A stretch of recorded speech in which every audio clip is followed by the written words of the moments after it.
आप सभी दोस्तों का पीएन द्विवेदी यूट्यूब चैनल में हार्दिक स्वागत एवं अभिनंदन है।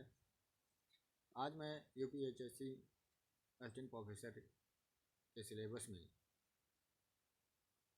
कहानी रसप्रिया को लेकर के आया हूँ, जो उसमें सम्मिलित है, जो हरीश्वरनाथ रेणु द्वारा लिखित है। इसी के प्रमुख पात्रों की बात करें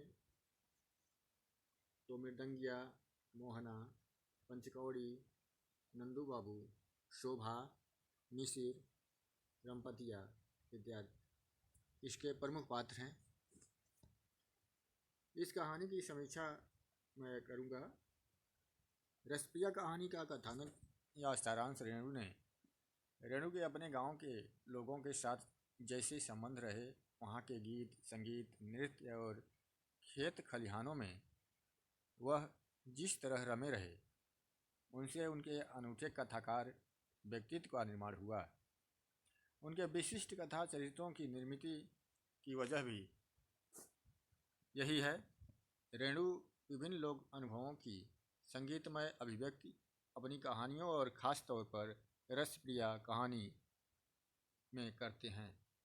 यही कारण है कि उनकी कहानियों में कोसी नदी के प्रभाव क्षेत्र में आने वाली सांस्कृतिक तौर पर बेहद संपन्न उनका जनपद मुखर होकर बोलता है। इस कहानी के 3 पात्र हैं। दाएं हाथ की टेढ़ी उंगली के चलते ठीक से मृदंग न बजा पाने वाला दीनहीन पंचकौड़ी मृदंगिया, प्रकट रूप में छाया मात्र दिखने वाली पर भाव रूप में उपस्थित सबसे सशक्त रमपतिया, और सांस्कृतिक उपेक्षा के तौर में बगैर किसी गुरु से सीखे एकदम शुद्ध रसप्रिया गाने वाला चरवाहा लड़का मोहना। यूँ तो रमपतिया और मोहना माँ बेटे हैं, पर जेठ की दोपहरी में पहली बार मिलने पर भी मृदंगिया और रमपतिया के सुस्त प्रेम का सजल कर देता है। गुनी आदमी के साथ रमपतिया गाकर मोहना जहाँ अत्यंत प्रसन्न है, वहीं गुनी आदमी के साथ रसप्रिया गाकर मोहना जहाँ अत्यंत प्रसन्न है, वहीं मृदंगिया उस पर अपना सारा लाड़ निछावर करता है। उसको लगता है कि टेढ़ी उंगलियां अब सीधी होने लगी हैं। पंचकौड़ी मृदंगिया मिथिला के साहित्य, लोक राग और सांस्कृतिक विरासत को जीवित रखने वाला लुप्तप्राय बूढ़ा कलाकार है। बूढ़ा कलाकार कौन है, ये पूछ सकता है, तो पंचकौड़ी मृदंगिया है, जो मिथिला के लोक साहित्य और लोक राग सांस्कृतिक विरासत को जीवित रखने वाला है। बितापत नाच में मृदंग बजाने नाचने वाला जुनूनी है। छोटी जातियों के लड़की मुहा नटुआ का अनुसंधान करने वाला और नए भर्ती होने वाले इन लड़कों को हफ्ते भर में बितापत नाच सिखला देने वाला गूढ़ी प्रशिक्षक गुरु है। बिना जैविक बाप बने दर्जनों सुकुमार बालकों का सेवक और वैद्य है। खुद की भाषा में महाभिखारी, 10 दुआरी याचक फकीर है। रमपतिया की नज़र में बेईमान गुरु द्रोही झूठा है, परंतु उसमें इतनी गहरी नैतिकता भी है कि अपनी जाति के बारे में झूठ बोल कर रमपतिया का प्रेम हासिल कर लेना स्वीकार नहीं है।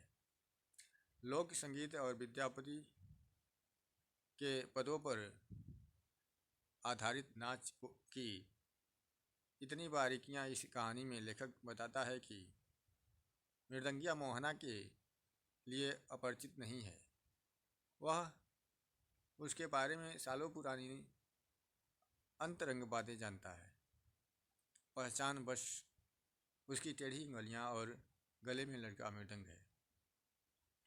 8 सालों तक रमपतिया के पिता से पंचकौड़ी ने तालीम ली है। ये क्वेश्चन पूछ सकता है कितने सालों तक, तो यहाँ 8 सालों तक जो है दिखाया गया है। अपनी जाति छुपाकर प्रेम किया और जब गुरु ने अपनी बेटी से उसकी शादी करनी चाहिए तो उसने सच बोलना मुनासिब समझा और वहाँ से भाग खड़ा हुआ। इसके बाद दोनों बचना और अभाव का अनिश्चित जीवन जीते रहे। सालों बाद एक बार गुलाब बाग मेले में मिले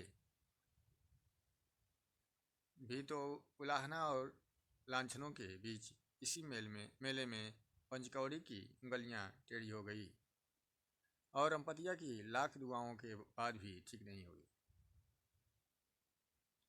कोसी की बाढ़ में सब कुछ गवा देने वाले के बाद जमींदारों के घर का बर्तन वासन करते हुए रमपतिया की कोख से मोहना का जन्म होता है।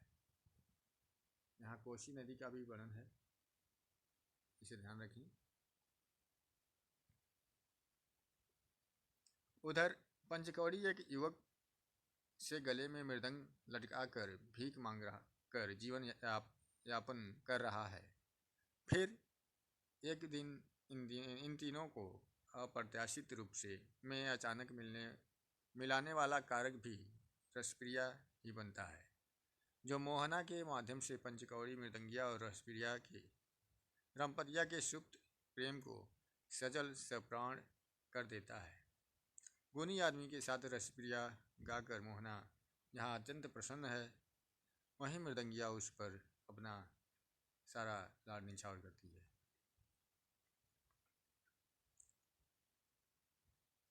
जैसे चील की अलग अलग ढंग की बोली टी टी टी टी कर टी ही ई टिंग टिंग ग टिंग ई टी ही क टिंग टिंग ही क, और मृदंग के अलग अलग चिरनागी थ्रिनागी और थ्रिनागी चिंता एक स्वाभाविक कलाकार की नियति तब भी वैसी ही थी जैसा आज है।